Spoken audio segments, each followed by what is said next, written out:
and saying, no. I'm saying you prove that. Because he was the guide, the hadi. We say that he is the best of guide for the whole of humanity. Now, if my master, for example, says that I should follow him in his commands, if the emperor says I must follow this governor in his commands, does that mean I've made the governor emperor? No. It's quite clear that the command comes from God unto follow the Prophet Muhammad. Very clear, it's the basic, we don't need too much language. The second one in regards to the hadith, now he tried to cast aspersions on the hadith. It's not going to work. Bilal radiallahu anhu, he called the adhan. Ashhadu an la ilaha illallah wa ashhadu Muhammad Rasulullah.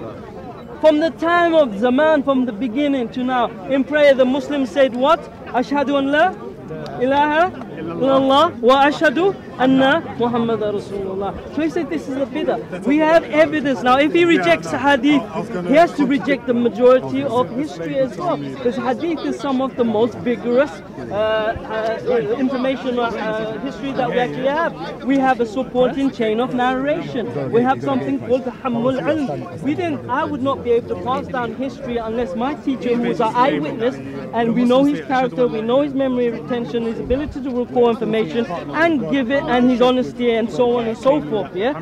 Witness the event and he passed it down to his student, who passed it down to his student. So if you reject hadith, you reject history. You have to have consistency. There's no point in going on ad infinitum. I'll let you have the last word. But I think it's quite, I see it's quite clear for everyone. This discussion is just folly. Anyway, barakallah feek. Kalam, here. Would you like to stay? No, I'll stay. I'll watch from the sidelines. Okay. I've given you the last word. Unless you want me the last word as well. Oh, fantastic. Stop fantastic. acting as well. Fantastic. Right, so the good brother over here is talking about, history and hadiths and so forth, right? As to say that the hadiths don't actually contradict themselves. As to say that there's hadiths that aren't graded as weak, aren't graded as strong, aren't graded as, I don't even know, what's the word, fabricated and so forth. There's loads of different hadiths that we can clearly see there is contradictions in there. Anyways, again, he was talking about, where is he? Oh, I would stay, but You also talked about, following the messenger as well as following the Quran and so forth, right? But there is contradictions going on. For example, I'm going to give you something just simple, something real simple. I'm not going to say it's the end all or be all. But for example, in the Quran, how many wives can you have at maximum? Anybody? How many wives can you have at maximum? Four wives. Four wives at one time, right? Yeah, 4 wives at one time. That's what the Quran says. But then, when you go into hadith culture, how many wives did the Prophet actually have? He had 13, if I'm correct. 13. 13. Let's just say 13, for example. So clearly, there is a contradiction going on. Which one should we follow? Should we follow marrying 13 wives, or should we follow marrying 4 wives, as the Quran states, right? And if we choose marrying 13 wives, as the Prophet did, according to the Hadith culture, we're choosing the Prophet over the Quran or Allah's words. If the Quran says you shouldn't marry young girls, or you should marry women, but then Muhammad had sexual relationships and married, sorry, let me repeat that again. He married a young girl at the age of 9, according to some Hadith culture, right? But then the Quran says you should only marry women. Which one should we follow? The Quran also allows you to marry women that haven't had their period. Yeah. It's actually in the verse. We'll talk about it another time, right? That's another conversation, right? So which one do we follow? In Yemen right now, they're marrying 9-year-old girls, right? Which one do they follow? Are they following the Quran, or they're following Muhammad and his hadiths? Clearly, we can see that there is issues right there. Clearly, we can see if you bind partnership, right, with Allah and Muhammad, you're going to have to choose one or the other in certain times of contradictions, right? And that's my whole point. If you're choosing Muhammad's words over Allah's words, you're choosing to worship Muhammad or the supposed words of Muhammad over Allah. Is that plain and simple? Some people, it's going to be too difficult to comprehend that. Others, you lot should be able to grasp that. It's not that difficult. Can I ask you a question? Please. You said that if you're choosing Muhammad's words, I'd like you to continue. Okay. But how many times does the Quran actually tell you to pray? The Quran doesn't actually give you amount of times to pray. To tell you numerically. No, it doesn't tell you. It doesn't tell you numerically how many times to pray. It tells you pray during the morning, prayer in the morning, or glorify your God in the morning, in the middle, and at night. So that's 3 times, yes. Yeah. Which I wanted you to confirm. Yeah. Because you said it doesn't give you, but it tells you the times to pray, yeah, which comes up to 3. Yeah. How many times do you pray as a Muslim? I'm not a Muslim. Okay, you're not a Muslim. No. All right. Muslims do pray 5 times, so they get that from the Hadith culture. Yeah. I tried to get into this conversation to ask about the Shahada because I heard there was a debate of the Shahada. Yeah. Did you mention that Shahada issue out? Were you the one? Can you please give me a description of where the Shahada come from? So the Shahada is actually mentioned within inside of the Quran, right? Okay. So to bear witness that, you know, he's the only one worthy of worship, or to bear witness that he's the Lord, and so forth and so forth. Is that really the Shahada? Do you know the Shahada? Well, the Shahada in terms of La ilaha illallah or Ashhadu anna la ilaha illallah. Do you know the origins of the Shahada? Yes. What do you mean by the origin? Where was the first religion to actually use that Shahada? The first religion, according to what verse? According to Islam, because they said there were many prophets before Muhammad. They say, I mean, this is Islam's claim. So according to the Islamic narrative, one would propose that it would be the Hanafiya would be the first people. The Hanafiya. Hanafiya would And be who the were the first people. Hanafiya? What was their worship? Were they Muslims? No, they were not Muslims in the sense of the religion of Islam. One would say, in terms of semantically, they were the ones who submitted themselves to God, or you know, all that stuff. Okay, it's the Hanifa. Yeah, Well, Hanafi. I can tell you where the actual origin. But the actual, for example, you can find the certain verbiage within inside of the Jewish scripture, the Torah itself. That's the Shema you're talking about. There's only one God. Yeah. There is other things, or and the Israel. negation There is of one God. and the negation of other gods as Okay. well. But in regards to the Shahada, it actually has an origin in another religion. Are you aware of this? Yes, it's inside of. Are you filming? Yeah, it's inside of.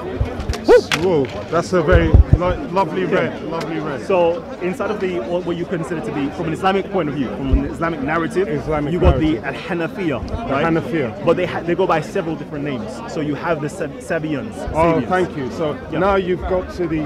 So let me give you the historic narrative on the Shahada, so that I can enlighten you to the true knowledge of where the Shahada came from. Do you know anything about the Sabian culture? What do you know about the Sabians? So most of what we know about the Sabians is coming from Islamic narrative, but there is other narratives that predate the Islamic one. You have Christian narratives, you have the Greek culture as well that speak about the Sabians as well. Speak about the Sabians. And if you know, there's a surah that says that the people that will go to heaven are the people of the book, the Sabians, and this was abrogated later on by Muhammad. So I'm going to give you 2 references for you to because you sound like an intelligent person, and rarely hear that we talk to people that they have intelligence and they do their research. So I say that as a thumbs up to your integrity, but I like to give you some other scholarly issues. If you look at the Encyclopedia of Islam, page number 6, you'll find out some relationships about who the god of the Meccans was previous to Muhammad having this prophecy for Islam. But according to the Middle East scholar Ian Weary, whose translation of the Quran is still used today, in pre-Islamic times, Allah worship, as well as the worship of Baal, were both astral religions, that they involved the worship of the sun, the moon and the stars. Now, this is a citation from a book called A Comprehensive Commentary on the Quran, Osnabrück, Otto Zeller Verlag, 1973, in page 36. Now, you mentioned the Sabians. Are you aware of the worship of the Sabians? They were it's another astral religion. It's Astral religion. Yes, and they worship 5 times a day in the morning and that, where Islam got its initial prayers from. That's why the Sabians were agreed to go to heaven in the original, before the verses were abrogated. Now, strangely, what a lot of people are not aware of is that the Shahada is actually from the Sabian tradition. 100%. And I'm going to give you 100%. Thank you. You're the first person that recognizes. A lot of the Muslims here screaming the Shahada, not the Muhammad part, that was actually incorporated by Islam, which we have to give that definition to. But the original Shahada come from the Sabians. So I'll give you a few historical figures that have given this record, so that you will have a more pronouncement in your knowledge long term. And this is on the Sabians, and this is by an Islamic, well, I want to call it an Arab scholar called Abid al-Rahman. Apologize for my translations, I'm not an Arab. Ibn Zayd in 79 CE AD wrote, the Sabians say their religion is a religion unto itself. They live near Mosul, Jasirat al-Malsil, which is Mosul, city of Mosul, and believe in only one God. He wrote that they have no cult of their own. Their main belief is La ilaha illallah. He also remarked that the Sabian did not believe in the Prophet Muhammad the same way as followers did. Yet the polytheists were known to say the Prophet Muhammad and his companions, they were Sabians, comparing them to them. Following Din and Noah, a sect who read the Zabur. So the Sabians read the Zabur, like the Psalms, which you will be aware. And it also goes, there's a lot of other scholars that did mention this. So the Sabian religion is, in modern times, it's called the Mandeans. And there's a documentary by the BBC on them. They also believe in baptism, and they believe in John the Baptist, which is kind of strange. So the Sabian religion is actually where the Shahada comes from. And this is a historical fact. So since you're not a Muslim, it would be very hard to sell this idea to you. But I think a lot of Muslims are actually ignorant to the fact that their Shahada is a Sabian, which is a pagan religion of moon worship. And if you know Hubal and Yasin, Yasin is also a chapter in the Quran. Yasin is another name for Hubal, which is another name for Baal. And some Christian channels, like Christian Prince, they explain that La is the moon god, which is the god Thoth in the Emerald Book of Thoth, which is the book of the Egyptian Egyptologists. It's wrong. Well, they'll say this, but if you look at the hieroglyphics and the archaeology, I read hieroglyphics. There's a lot. I do as well. Strangely, I read the Emerald Book of Thoth in hieroglyphics. I spent a few years, so I'm one of those that are very well scholared in the occult and everything. So I'm going to quickly say, I read it. I read hieroglyphics, and I saw what Christian Prince did, and it was commendable. And I'm like, well done. But unfortunately, he did make a little mistake. Okay. On the probably on the translation of what Al. Wasn't Al the meaning of God, like Baal? It's a hyphen. So Al means something. It doesn't mean the. It's a generic term. It's a generic in term. Semitic So languages, La must be the name of the god that they worship, because the Sabians had this god, and from Christianity perspective, which I am a Christian and I'm an evangelist, I do not associate myself with the name of a god that is not Yahweh. But what we need, what you can confirm, is that the Sabian Shahada is what the Muslims incorporated, and they use Muhammad Rasulullah. I've forgotten the Arabic translation, and I won't say it because they will start saying I've converted to Islam here in Speaker's Corner. But Sabians were the ones that brought the Shahada to the Islamic concept. 100%. Muhammad, well, according to the Hadith culture, clearly Muhammad adopted the Shahada from them. Do you know what else that Islam took for the Sabians? One could say it took the prayer system from them. Yes, 5 prayers, that's correct. One could say Ramadan. There is fasting as well. Yes, Ramadan. There is the charity as well. There is a whole list of things. Pilgrimage as well. Basically, I think the 5 pillars of Islam is literally coming from the Sabian religion. Precisely, and you mentioned the Hanifa, and the Hanifa were a sect of the Sabians, which you should be aware of historically. And the Hanifa were, for example, were the ones who were responsible for educating Muhammad. Precisely, and you would know, sorry, what's the Muhammad scholar, the guy that... Waraka. He was one of the chief priests of the Sabian sect. Right. He was not a people of the book. He wasn't a Christian, as some Muslims are led to believe, but he was actually a Sabian high priest, and they believed in cave worship, which the Sabians also did, where they received revelations by doing so. In fact, Islam, as the Muslims claim, is an old religion. Muhammad is the one that's refined that religion, but Islam has existed from the time of the Sabians. Do you know any biblical context to the Sabians, just out of interest? Biblical context to the Sabians? Just his face. Possibly, but go ahead. Okay, I'll give you. You know the oldest book in the Bible? Just a quick question. Do you know which one it is? The oldest book is inside of the canon of the Bible. The canon of the Bible. Some people argue, could say Job. Yes, no, you're right. It's actually Job is the author of the book of Job. Is actually the prophet Moses. So he was told these narrations before, and he incorporated it, which we call the Torah and separate Job.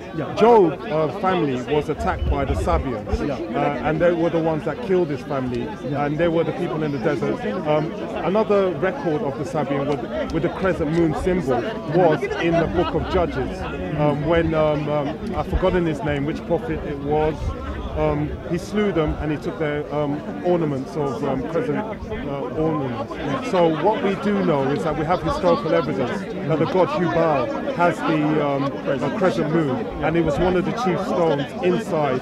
When we look at the tafsirs on Quranic tafsir, I can't remember the ones offhand. So we can establish that the Muslims need to reflect on their religion in a holistic way. Look at things like the Encyclopedia of Islam. Look at the pagan roots of of Islam. Islam. So you being someone that doesn't believe in Islam, and are you a Christian? Just to, No. Okay, so you're not a Christian, so this is a quite decent conversation between two people that are truth seekers, and you can confirm that yes, Islam does take Sabian tradition, and it's very different to what they think it is. 100%. 100%. Yeah. What's your name, by the way? Callum. Callum. My name's Yakub. Thank you. Nice to meet you. Christian.